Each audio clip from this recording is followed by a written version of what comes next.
이재명 정부 초대 국무총리 인사청문회로 어제 하루 종일 국회가 뜨거웠죠.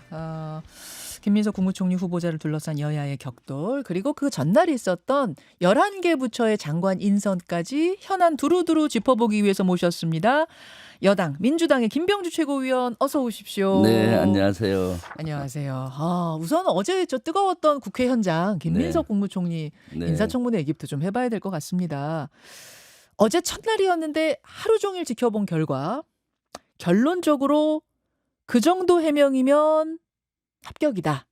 쪽이십니까? 아니면 좀 부족하다. 쪽이십니까? 네, 뭐 나름 여러 가지 의혹에 대해서 저는 김민석 후보자가 국민 눈높이에 맞게 설명을 잘 했다고 봅니다. 그런데 아쉬운 점은 사실 이번 청문회가 정책 청문회, 능력 검증 청문회가 돼야 되는데 김민석 후보자의 어떤 흠집내기 청문회로 이렇게 흐르는 것 같아서 아쉬운 점이 많았고요. 그래서 저는 청문회법을 이번 기회에 개정이 필요하다라는 생각까지 했어요. 그 인사청문회법 개정에 대한 이야기를 안 그래도 이재명 대통령도 나 공감한다 그런 이야기를 하셨던데 바꾼다면 어떤 식으로 바꾸는 걸 생각하시나요? 저는 21대부터 개정안을 냈었고요. 이번에도 얘기했는데 도덕성 검증은 비공개로 하고 이제 정책 검증이나 능력 검증을 공개로 해야 된다고 봐요. 미국에서도 사실 생활이라든가 도덕 검증은 별도 기관에서 비공개로 하고 국민들에게 알리지 않고 국민들 앞에서는 이제 정책이나 능력 검증 위주로 이렇게 하잖아요. 사실 국민들은 국무총리가 됐을 때 제대로 정책을 할 것이냐, 제대로 국정을 운영할 것이냐가 가장 관심사인데 과거의 어떤 의혹을 가지고 계속 발목 잡기식으로 이렇게 하는 거를 국민들은 원치 않거든요. 이게 이러다 보니까 저 능력 있는 분들도 안 하겠다고 하신다면서요? 나 인사청문회 때문에 싫다 막 이러신다면서요? 그렇죠. 사실은 그런 면이 있죠. 저도 사실은 국방부 장관 하마평에 있었잖아요. 발표가 나니까 너무 속 시원하더라고요. 청문회 안 해도 서운한 게 아니라 속 시원하셨어요? 저 너무 홀가분하고. 저는 되게 서운해하셨을 줄 알았는데 유력하셨거든요. 아니요, 저 홀가분하고 왜냐하면은 저도 뭐 늘 정령결백하게 살아오고 했지만은 내란을 겪으면서 극우나 국민의힘이나 저쪽에 표적이 됐잖아요. 그럼 5만 가지 의혹을 제기하면서 흠집을 내겠다는 부담 때문에 저희 가족들은 절대 장관을 시켜도 하지 마라. 특히 아들, 딸들이 이거 아빠 장관을 하지 마라. 자기들의 일이 도마에 올라가는 거 싫다. 그렇군요. 그럴 정도로 심각한 거죠. 그래서 청문회법은 저는 21대도 이건 문제가 있다. 이제는 사실은 이런 여러 가지 문제가 어떤 정권에서든지 다 노정이 돼서 문제가 됐던 건데 이제는 고쳐서 실질적으로 훌륭한 사람을 국무위원으로 뽑는 이런 시스템이 돼야 되겠다라는 생각을 말씀이 하고 있죠. 이 제안이 사실은 나온 지 오래됐어요. 오래됐는데 야당이 되면 다 반대하세요. 그러니까 여당일 때는 하자 이러고 또 야당 되면 반대, 이게 계속 반복됐던 거거든요. 사실은. 그래서 저는 사실은 야당일 때도 국방부 장관 청문회 할 때는 계속 우리 당에도 주장을 했어요. 장관이 사생활에 결정적인 문제가 있으면은 제기를 하지만은 사소한 걸로 흠집을 내면은 나중에 장관이 돼서도 국방부 장관은 영이 안 선다. 명이 안 선다. 그러니까 그런 것들은 큰 거가 아니면은 정책이나 능력 검증으로 하지 해서 저는 사실 지속적으로 그렇게 해왔어요. 김병주 최고위원처럼 이렇게 말씀하시는 분이 있는가 하면, 또 지난번에는 민주당이 한덕수 국무총리라든지 여러 장관 후보자들에 대해서 굉장히 매섭게 여러 가지 도덕성 검증을 하셨던 게 있기 때문에 이번에 김민석 후보자에 대해서도 그렇게 해야 되는 것이 마땅하지 않겠느냐라는 이제 국민의힘의 의견이 있습니다. 그리해서 이번 청문회도 역시 여러 가지 검증들이 도마에 올랐는데요. 좀 보겠습니다. 국민의힘에서는, 야당에서는 6억 원의 출처, 칭화대 학위, 뭐 아빠 찬스 등등등등 해서 시원하게 해명된 게 하나도 없다. 정확한 자료와 함께 소명한 건 하나도 없다. 이런 입장이거든요. 어떻게 보셨어요? 사실 전체 숲을 보고 나무를 볼 필요가 있는 것 같아요. 김민석 후보자 재산 규모가 2억 2억이잖아요. 지금 네, 그렇습니다. 2억. 예. 국회의원 300명 중에 그 2억 이하인 사람은 아주 극소수죠. 음. 2억. 그렇게 오랫동안 살아온 모습이 거기에 투영이 됐다고 보고요. 그 과정 속에서 뭐 수입이 얼마고 지출이 얼마고 뭐 이렇게 따졌는데 예. 대략적인 것은 해명을 했지 않습니까? 예. 어제 말하자면은 뭐 1억은 출판 기념회, 뭐 1억은 어디, 뭐 2억은 처가 이런 답변했는데 한번 잠깐 그 장면 보고 올까요, 네, 같이? 네, 예. 네. 일반 국민들로서는 너무 큰 갭이거든요. 그러니까 월급의 거의 2.5배의 지출이 있다 보니까 이제 돈이 어디서 나왔느냐 이게 문제가 됐던 거고요. 생활비로 한 혹은 뭐 200, 300 이렇게 쭉 이렇게 받은 것이 제법되는 것 같은데 다 포함하면 받은 게 2억 이상이 되는 것 같습니다. 총액이 제법돼서 그에 대해서 증여세도 처리한 것으로 알고 있습니다. 자, 그러니까 처가가 어제 처음 등장을 했어요. 이 해명 과정에서 처가로부터 한 달에 200, 300 정도 아내가 받아서 그 합하니까 2억 정도가 됐다. 그래서 이제 야당에서 그럼 증여세 내셨습니까 했더니 증여세로 처리된 걸로 알고 있다. 이제 이렇게 답은 했습니다만 후속 보도들 저녁에 나온 것들 보니까 증여세를 내지 않았다는 보도도 있어서 이건 조금 더 확인해 봐야 될 것 같습니다. 네. 예. 네. 뭐 그런 요- 것은 요 확인해 정- 보면 되겠죠. 예. 네.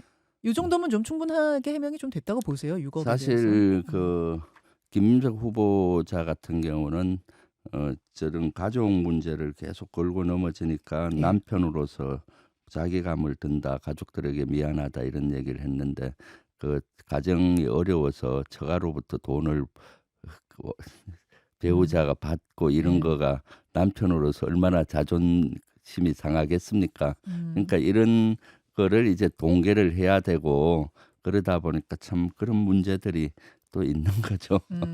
아, 그래서 네, 그 이야기를 미리 좀 해명하지 못했을 거다 네, 이렇게 그럴 보시는 겁니다. 거예요. 만약 제가 제 입장이라도 네. 제가 스스로 가장으로서 가족들을 벌어 먹여 살려야 되는데 그 처가의 도움을 받아야 되는 입장이면은 얼마나 그렇고 또 정치인으로 그런 걸 밝히기가 얼마나 또 그렇겠습니까? 그러니까 참 이런 청문회의 문제점이란 것이 그런 것까지 들춰내면서 해야만이 되는지가 참 그렇죠. 네. 아, 그 후보자 아들의 미국 코넬대 유학자금 2억 원의 출처에 대해서도 후보자의 전 배우자가 전액을 냈다고 해명한 만큼 해외 송금 등 내역을 좀 확인해 달라라는 게 국민의힘의 요구였는데 송금된 외국한 신고 내역이 없다라는 답변이 후보자 측으로부터 왔다고 합니다. 그러면서 이제 어제 야당에서는 그럼 도대체 학비와 생활비는 어떤 경로로 전달이 된 거냐, 송금한 내역이 없으면 어떻게 한 것이냐에 대해 해명해 달라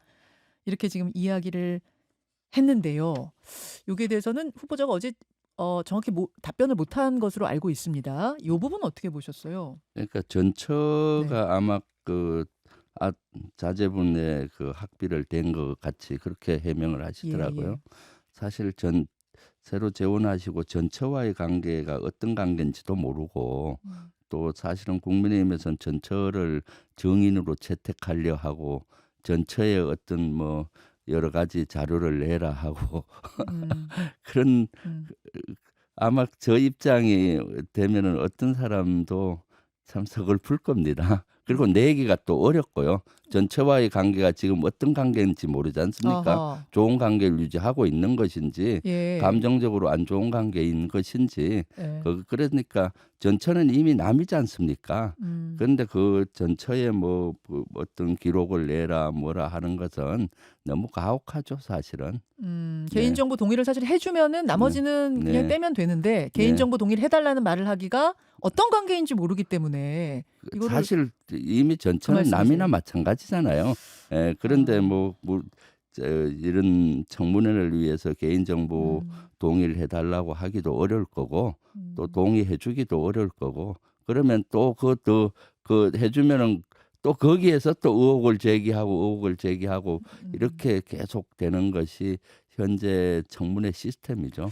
지금 이게 결국은 이 돈에 관한 얘기는 국민의힘 네. 쪽에서는 계속해서 이게 스폰서로부터 받은 불법 자금 아니야 이 얘기를 묻고 싶은 건 것 같아요. 이것저것 계속 네. 의혹을 제기하는 거. 근데 그 부분에 대해서는 그건 아니라고 보세요. 전혀 가능성은 네, 없다. 저는 뭐 해명은 다 그런 됐다고 해명이 보세요. 거의 됐다고 보지 않습니까? 사실 뭐 조의금이라든가 출판 기념회, 경조사 이런 것들을 또 본인의 사생활과 관계된 조의금 이런 것까지 다 공개를 했잖아요. 네. 사실은 그것이 네. 그 정도면 되지 그 이상 또 파고드는 것 자체가 네. 네. 알겠습니다. 네. 어제 총리로서의 자질 검증과 관련해서는 김희정 의원이 국가 채무가 얼마나 되는지 대략 아십니까? 요 질문이 있었거든요. 네. 근데 여기에 대해서 답을 좀 틀리게 했습니다. 네. 예, 총리 후보자가 20% 30% 얘기하셨는데 실제로는 거의 50% 가까이 되는 네. 40% 되다 보니까 이 부분이 조금 또 화제가 됐어요. 이건 어떻게 보셨습니까? 뭐 이제 그런 걸 정확히 알면 좋겠지만은 수치에 대해서는 조금 착오가 일으킬 수도 있거든요. 그러니까 전체적인 이런 것보다도 개념을 좀 물어서 제가 봤을 때 개념적으로 지금 부채가 이런데 앞으로 국가 정책을 어떻게 하려고 하느냐 이런 것들을 했으면 아마 김민석 후보자가 명확히 잘 답변을 했을 겁니다. 늘 그런 것들은 최고위원 회의에서도 자주 토의됐던 내용인데 근데 우리가 수치를 갑자기 물으면은 늘 기억하기 어렵지 않습니까? 네, 제가 국방 전문가지만은 네. 국방의 데이터를 해놓으라 그러면은 아니 어떨 김병주 때일까요? 최고위원은 정확히 하시던데 대략 말씀하세요. 이러면 거의 대략 다 맞추시던데요.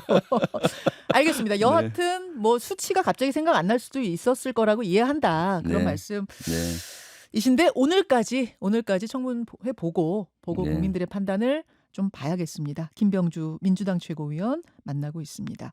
그제 있었던 장관 인선 이야기로 좀 네, 넘어가 네. 보겠습니다. 이재명 대통령의 첫 내각 인선의 일단 특징은 뭐라고 보세요? 어떻게 저는 보셨어요? 아주 통합적이면서도 일을 잘할 사람들을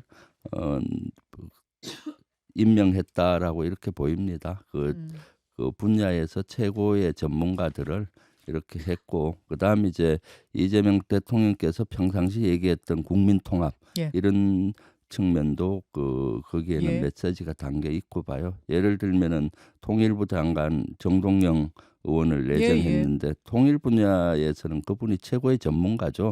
이미 20년 전에 통일부 장관도 하셨고 또 개성공단 사업이나 이런 것도 주도하셨던 걸로 알고 있고 네.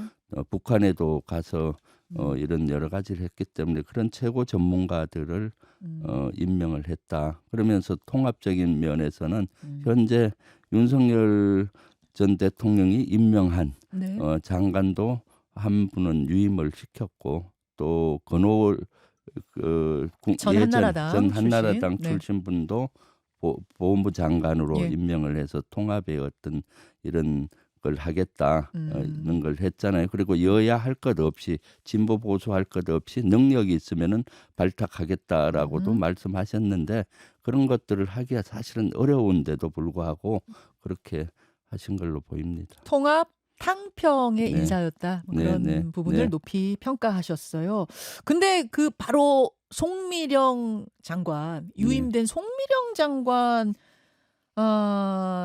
이 어제 하루 종일 화제이자 논란의 인물이었습니다. 네, 그렇죠. 특이한 건 야당뿐 아니라 여당에서도 아니다라고 얘기를 하고 있습니다. 일단 김병주 최고위원의 입장은 어떻습니까? 저도 송미령 장관 유임. 저도 처음에는 좀 놀랐어요. 처음엔 좀 네, 딱하셨어요. 네, 웬 유임 이러셨어요? 네, 네. 그래서 이렇게 배경을 설명 듣고 이렇게 보니까 뭐 충분히 이해는 갔고 그거는 또 이재명 대통령께서 그만큼 평소 하시던 말씀 있잖아요. 진보 보수할 것 없이 능력 있다면 쓰겠다. 흥묘백묘. 네. 그런 것들을 실천하셨다라고 보여집니다. 왜 이제 우려의 목소리가 나왔는가? 왜 뜨악한 분들이 많았는가? 그 이유를 들어보면 이런 거예요. 그러니까 윤석열 정부 당시에 민주당이 추진한 양곡관리법 개정안에 대해서 이거는 농업을 망치는 법안, 농망법이다라고 하면서 절대로 안 된다. 거부권 행사하셔야 됩니다라고 제안을 했던 사람이 이분인데 그렇다면 이분의 그게 옳다 그르다를 떠나서 이분의 어떤 정책 철학이 그러하다면 지금 이재명 대통령 양곡법 개정안 해야 된다는 쪽인데 정책 철학을 하루아침에 이렇게 바꿀 수가 있다는 말인가?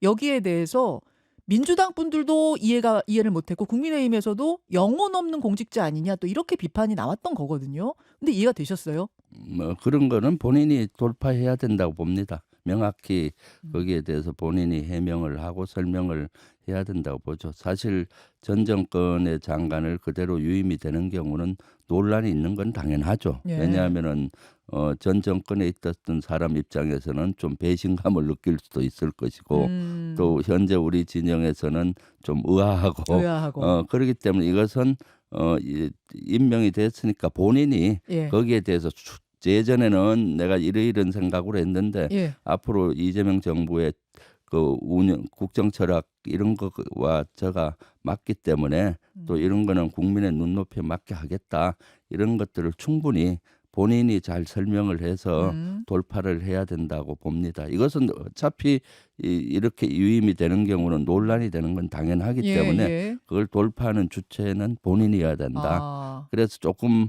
저는 그 장관이 좀 더 적극적으로 네. 언론에서도 그렇고 국민을 향해서도 왜 수락 그 제의를 받을 때 받아들였는지 네. 그리고 앞으로 장관을 어떻게 할 건지 네. 그런 것들에 대해서 정확한 견해와 설명을 해서 국민의 이해를 또 반대하는 분들을 예. 설득시켜야 된다라고 봅니다. 어제 우상호 정무수석이 민주당 의원들 찾아가서 한 40분 설명했다고 들었어요. 네. 왜냐하면 민주당 의원들 중에서도 의아해하는 분이 워낙 많았고 또 반대하는 분도 많고 네. 농민단체에선 지금 트랙터 끌고 오겠다 그러고 있거든요. 네. 어제 우상호 정무수석 이야기를 듣고 나서 그럼 민주당 의원들은 입장이 바뀌었습니까? 김병주 최고위원처럼 다 이해하는 분위기가 됐나요? 저는 민주당 의원들한테 우상호 농해수위 의원들한테 우상호 수석? 정무수석이 와서 충분히 설명을 한 것 같고 예. 많이 이해를 했다고 봅니다. 그렇습니까? 네. 이제는 송미령 장관 본인이 좀 나서서 그래서 국민 사실은 설득을 해야 한다. 농민들한테도 예. 그때 왜 양곡관리법을 거부권 행사를 건의했는지 예. 앞으로 그러면 국민의 눈높이에 맞추어서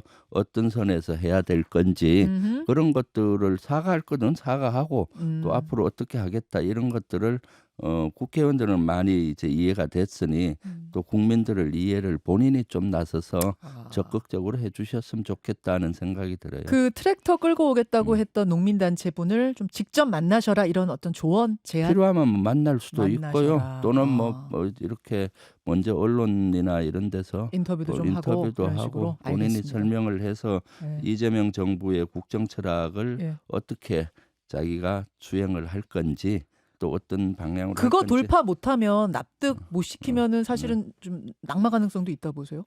글쎄요.